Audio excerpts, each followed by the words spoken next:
হরে কৃষ্ণ। শ্রী শ্রী গুরু গৌরাঙ্গ জয়তু। জয় শিল প্রভুপাদ।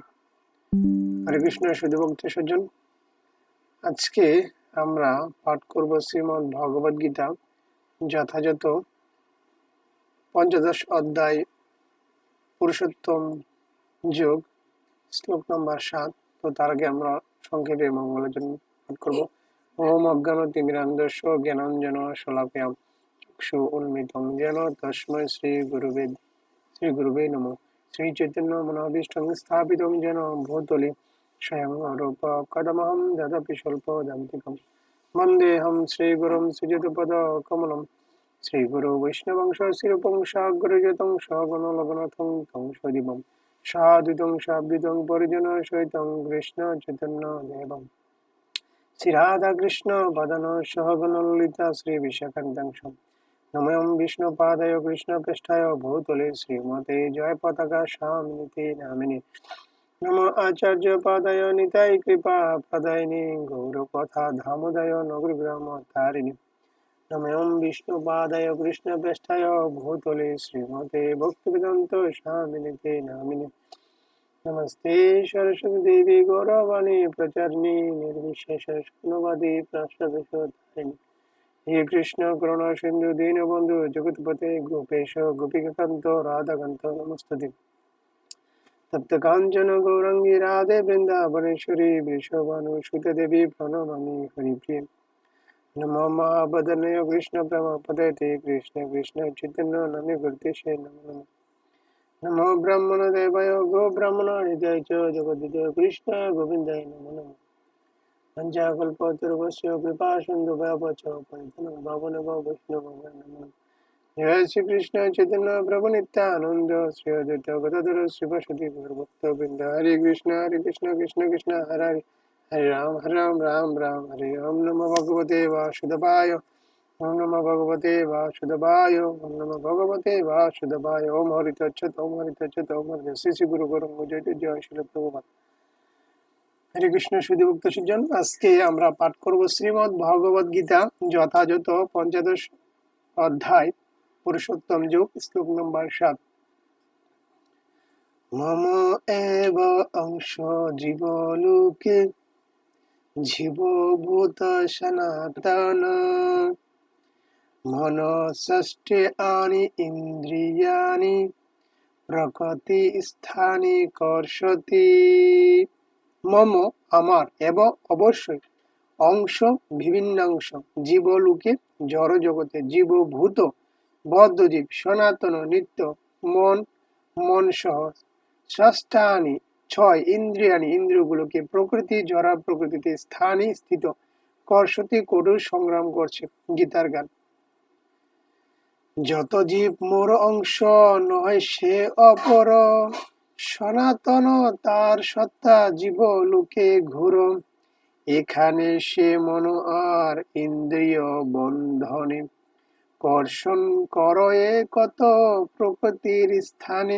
অনুবাদ: এই জড় জগতে বদ্ধ জীব সম আমার সনাতন বিভিন্ন অংশ জড়া প্রকৃতির বন্ধনে আবদ্ধ হওয়ার ফলে তারা মন সহ ছয়টি ইন্দ্রিয় দ্বারা প্রকৃতিরূপ ক্ষেত্রে কঠোর সংগ্রাম করছে।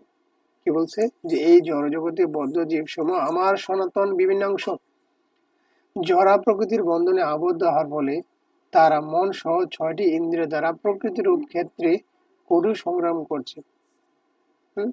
যে এই বদ্ধ জীব ভগবানের অংশ, কিন্তু তারা এই জড়জগতে আবদ্ধ হওয়ার ফলে মনটা সহ আরো কি ছয়টা ইন্দ্রিয় আছে, এই ছয়টা ইন্দ্রিয়ের প্রকৃতির রূপ তারা কঠোর সংগ্রাম করে। ভগবান বলছেন। তাৎপর্য কি? জয়। এই শ্লোকটিতে জীবের যথার্থ পরিচয় সম্বন্ধে বর্ণনা করা হয়েছে। সনাতন ভাবে জীব হচ্ছে ভগবান অতি ক্ষুদ্র অংশ, মানে জীবের স্বরূপ। জীবের স্বরূপ হয় কৃষ্ণের নিত্যদাস। আত্মার স্বরূপটা কি? আমি চিন্ময় আত্মা, আমি ভগবানের ক্ষুদ্র অংশ। অংশের কাজ কি? পূর্ণের সেবা করা। পূর্ণকে ভগবান শ্রীকৃষ্ণ। অতএব আমি হচ্ছে ভগবানের নিত্য দাস। তো এমন নয় যে বদ্ধ অবস্থায় জীব স্বতন্ত্র হয়ে পড়ে। তো জিনিসটা এমন নয় যে বদ্ধ অবস্থায় সে জীব স্বতন্ত্র হয়ে পড়ে এবং মুক্ত অবস্থায় সে ভগবানের সঙ্গে একাত্মীভূত হয়ে যায়, এটাও নয়, একাত্মীভূত হয়ে যায় না। সনাতন ভাবেই জীব সত্তা ভগবানের অতি ক্ষুদ্রাতি ক্ষুদ্র অংশস্বরূপ। সনাতন কথাটি এখানে স্পষ্টভাবে উল্লেখ করা হয়েছে। বৈদিক বর্ণনা অনুসারে ভগবান নিজেকে অনন্ত রূপে প্রকাশ করেন, যার মুখ্য প্রকাশককে বলা হয় বিষ্ণু তত্ত্ব এবং গৌণ প্রকাশকে বলা হয় জীব সত্তা। পক্ষান্তরে বলা যায় বিষ্ণু তত্ত্ব হচ্ছে ভগবানের সংস প্রকাশ এবং জীব সত্তা হচ্ছে বিভিন্ন অংশ প্রকাশ। বিষ্ণু তত্ত্ব হচ্ছে কি ভগবানের সাংস প্রকাশ, ভগবান নিজের প্রকাশ, এবং জীব হচ্ছে ভগবানের ক্ষুদ্র প্রকাশ। তার সাংস প্রকাশে তিনি রামচন্দ্র, নৃসিংহদেব, বিষ্ণু মূর্তি এবং বিভিন্ন বৈকুণ্ঠ লোকের অধীশ্বর আদি নানা রূপে প্রকাশিত, যেগুলো ভগবানের অবতার, তাকে বলা হয় সাংস প্রকাশ এক কথা। আর বিভিন্ন অংশ প্রকাশ জীব সমূহ ভগবানের নিত্য দাস। পরম পুরুষোত্তম ভগবানের সাংস প্রকাশ সময়ের স্বতন্ত্র স্বরূপগুলি নিত্য বর্তমান, তেমনি বিভিন্নাংশ জীবদেরও স্বতন্ত্র পরিচয় রয়েছে।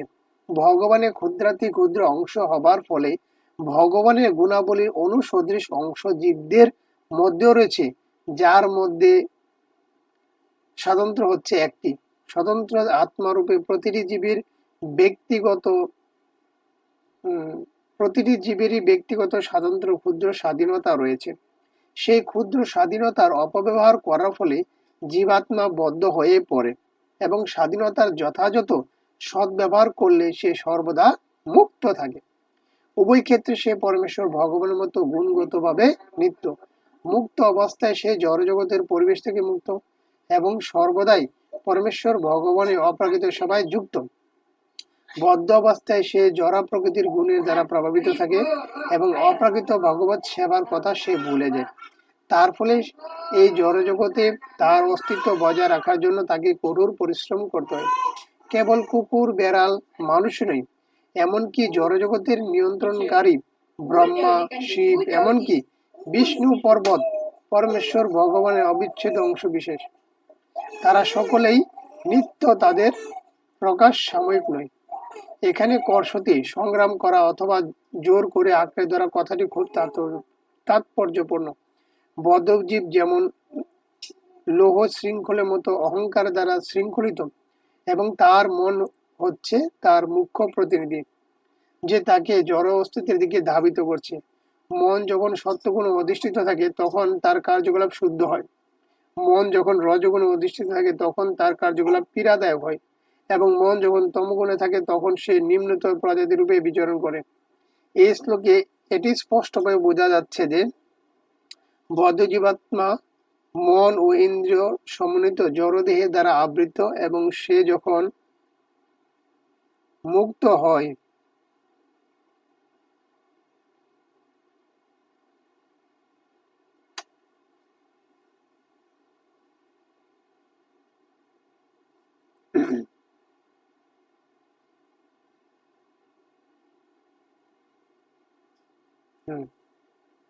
তো তখন এই জড় আবরণ বিনাশ প্রাপ্ত হয়, কিন্তু তার স্বরূপ সমন্বিত চিন্ময় দেহ নিজস্ব সামর্থ্যে প্রকাশিত হয়। মাদ্যান্দিনায়ন শ্রুতিতে এই তথ্যগুলি প্রদান করা হয়েছে। স ভা এষ ব্রহ্মনিষ্ঠ ইদম শরীরম মর্তম মূর্তি সৃজ্য ব্রহ্মা সম্পাদ্য ব্রহ্মণা পশ্যতি ব্রহ্মণা শৃণোতি ব্রহ্মণেই ভেদম সর্বমনুভবতি। এখানে বলা হয়েছে যে যখন জীবাত্মা জড় আবরণ পরিত্যাগ করে চেতন জগতে প্রবেশ করে তখন তার চিন্ময় শরীর পুনর্জীবিত হয় এবং তার চিন্ময় শরীরে তিনি পরম পুরুষোত্তম ভগবানকে প্রত্যক্ষভাবে দর্শন করেন। কি বলা হয়েছে?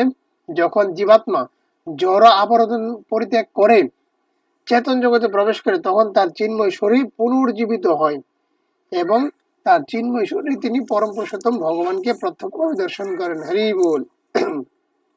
তিনি তার সঙ্গে মুখোমুখি হয়ে কথা বলতে পারেন, তার কথা শুনতে পারেন এবং যথাযথভাবে পরম পুরুষোত্তম ভগবানকে উপলব্ধি করতে পারেন। স্মৃতিশাস্ত্রেও জানতে পারা যায় বসন্তি ইয়াত্র পুরুষা সর্বে বৈকুণ্ঠ মূর্তময়। বৈকুণ্ঠ লোকে সকলেই পরম পুরুষোত্তম ভগবানের মতো রূপ নিয়ে বিরাজ করেন। যেখানে বিষ্ণু মূর্তির প্রকাশ এবং তার বিভিন্নাংশ জীবাত্মাদের দেহের গঠনে কোনো পার্থক্য নেই। প্রক্ষান্তরে বলা যায় এখানে কি বলেছে যে বৈকুণ্ঠ মূর্তময়, বৈকুণ্ঠ লোকে সকলেই পরম পুরুষোত্তম ভগবানের মতো রূপ নিয়ে বিরাজ করেন। সেখানে বিষ্ণু মূর্তির প্রকাশ এবং তার বিভিন্ন অংশ জীবাত্মাদের দেহের গঠনে কোনো পার্থক্য নেই। প্রক্ষান্তরে বলা যায় জীব মুক্ত হলে পরম পুরুষোত্তম ভগবানের কৃপায় দিব্য শরীর প্রাপ্ত হন। এখানে মমবাংশ পরমেশ্বর ভগবানের ক্ষুদ্রাতি ক্ষুদ্র অংশ, কথাটি অত্যন্ত তাৎপর্যপূর্ণ। পরমেশ্বর ভগবানের অনুসদৃশ অংশ কোনো জড় পদার্থের ভাঙ্গা অংশের মতো নেই। দ্বিতীয় অধ্যায়ে আমরা ইতিমধ্যে জানতে পেরেছি যে আত্মাকে খণ্ড খণ্ড করে কাটা যায় না। এই অনুসদৃশ অংশকে জড় বুদ্ধি দিয়ে উপলব্ধি করা যায় না। এটি জড় পদার্থের মতো নয় যা কেটে টুকরো টুকরো করা যায় তারপরও আবার জোড়া লাগিয়ে দেওয়া যায়। সেই ধারণা এখানে প্রযোজ্য নয়, কারণ এখানে সংস্কৃত সনাতন নিত্য কথাটি ব্যবহার করা হয়েছে। ভগবানের অনুসদৃশ অংশগুলিও নিত্য। দ্বিতীয় অধ্যায়ের প্রথম দিকে এটিকে বলা হয়েছে যে প্রতিটি দেহে ভগবানের অনুসদৃশ অংশ আত্মা বর্তমান থাকে দেহে অস্মিন যথা দেহে। সে অনুসদৃশ অংশ যখন জড়দেহের বন্ধন থেকে মুক্ত হয় তখন চিদাকাশে চিন্ময় গ্রহলোকে তার আদি চিন্ময় দেহ প্রাপ্ত হয়ে পরমেশ্বর ভগবানের সঙ্গ লাভ করার আনন্দ উপভোগ করেন। এখানে অবশ্য এটি বোঝা যাচ্ছে যে পরমেশ্বর ভগবানের অনুসদৃশ অংশ হওয়ার ফলে জীব গুণগতভাবে ভগবানের সঙ্গে এক, যেমন সোনার একটি কণাও সোনা। হরে কৃষ্ণ। তো এই শ্লোক থেকে আমরা কি বুঝতে পেরেছি? এই শ্লোকে বলা হয়েছে কি যে ভগবানের জীবের স্বরূপটা কি, হ্যাঁ, এবং বলা হয়েছে যে জীব হচ্ছে ভগবান ক্ষুদ্রাতি ক্ষুদ্র অংশ, যেটা এই জড় প্রকৃতির বন্ধনে এসে আবদ্ধ হয়ে পড়ার ফলে তার মন এবং ইন্দ্রিয়ের দ্বারা সে কঠোর সংগ্রাম করছে। তো বলা হয়েছে যে এই জড়জগতে দুঃখালাম, হ্যাঁ, তো এই জড়জগতে আসার ফলে প্রত্যেকটা জীবাত্মা সে বদ্ধ অবস্থায় রূপান্তরিত হয়েছে, হ্যাঁ। তো এখানে এসে সবাই দুঃখ পাচ্ছে। তার প্রকৃত ধাম হচ্ছে চিন্ময় ধাম। এখানে বলা হয়েছে যে ভগবানের যে রূপের বর্ণনা করা হয়েছে যে বৈকুণ্ঠ ধাম, বৈকুণ্ঠ ধামে কি বৈকুণ্ঠ মূর্তিময়, যে প্রত্যেকটা জীবাত্মা ভগবান বৈকুণ্ঠে কি থাকে? নারায়ণ বিষ্ণু। এই বিষ্ণুর মতো সবাই রূপ ধারণ করবে। বিষ্ণু এবং লক্ষ্মী সবাই এই লক্ষ্মী রূপ ধারণ করবে। তো প্রত্যেকটা জীবাত্মা চিন্ময় দেহ তখন রূপান্তরিত হবে, এবং এই রূপ হচ্ছে সনাতন। তো তখন ভগবানের সাথে কথা বলতে পারবে, ভগবানের সঙ্গ লাভ করতে পারবে, হ্যাঁ, ভগবানকে দর্শন করতে পারবে। সমস্ত কিছু এখানে বর্ণনা করা হয়েছে এবং সেখানে জীবাত্মাদের দেহ, জীবাত্মাদের গুণ সব এক। একটা উদাহরণ হিসেবে দেখা হয়েছে যে একটা বড় একটা স্বর্ণ খনি থেকে যদি একটা ক্ষুদ্র একটা স্বর্ণ আলাদা করা হয়, স্বর্ণ কিন্তু স্বর্ণই। ঠিক তেমনি এই জীবাত্মাকে ভগবানের অংশ, সে যদিও আলাদা থাকে কিন্তু সে ভগবানের অংশ, চিন্ময় দেহ, চিন্ময়। শুধু একটা জড়দেহ আবদ্ধ হওয়ার ফলে সে এই জড়জগতে এসে দুঃখ কষ্ট পাচ্ছে এবং ইন্দ্রিয়ের দ্বারা বশীভূত হওয়ার ফলে সে বশীভূত হচ্ছে। কিন্তু সে যখনই চিন্ময় দেহ লাভ করবে তখন ভগবানের মতো রূপ লাভ করবে, ভগবানকে দর্শন করতে পারবে এবং বৈকুণ্ঠ মূর্তিময় বলা হয়েছে বিষ্ণুর মতোই রূপ ধারণ করবে এবং সেখানে ভগবানকে দর্শন করতে পারবে, ভগবানকে উপলব্ধি করতে পারবে, ভগবানের সাথে কথা বলতে পারবে এবং ভগবানকে উপলব্ধি করতে পারবে, ভগবানের সঙ্গ লাভ করার আনন্দ উপভোগ করতে পারবে। এটাই বলা হয়েছে যে ভগবান পরমেশ্বর ভগবান হচ্ছে অনুসদৃশ অংশ হওয়ার ফলে জীব গুণগতভাবে ভগবানের সঙ্গে হচ্ছে এক, কোনো পার্থক্য নেই। মূলত এইখানে এই বলা হয়েছে কি যে জীব মুক্ত হলে পরম পুরুষোত্তম ভগবানের কৃপায় দিব্য শরীর প্রাপ্ত হয়। যে সে যখন মুক্ত হবে, এই জড় জগৎটা ত্যাগ করবে, তখন তার কর্ম অনুসারে সে যখন ভগবানের কৃপায় দিব্য শরীর প্রাপ্ত হবে তখন সে ভগবানের সাথে দেখা করতে পারবে, কথা বলতে পারবে, সাক্ষাৎ লাভ করতে। সুন্দর করে এই শ্লোকটাতে বোঝানো হয়েছে জীবের স্বরূপটা কি, এবং সে পরবর্তী চিন্ময় দেহ লাভ করলে তার চিন্ময় দেহটা কিরূপ হবে এবং কিভাবে ভগবানের সঙ্গে কথা বলতে পারবে, কিভাবে উপভোগ করতে পারবে, এই সব কিছু এখানে বর্ণনা করা হয়েছে। এই জড়জগতে প্রত্যেকটা জীব চিন্ময়, মানে আত্মা চিন্ময়, কিন্তু তার স্বরূপ ভুলে যাওয়ার কারণে, তার ইন্দ্রিয়গুলার নিয়ন্ত্রণ হারিয়ে ফেলার কারণে, তার মন এবং ইন্দ্রিয়গুলোকে সে নিয়ন্ত্রণ করতে পারে না, বিধায় এই জড়জগতে আবদ্ধ হয়ে পড়ে আছে।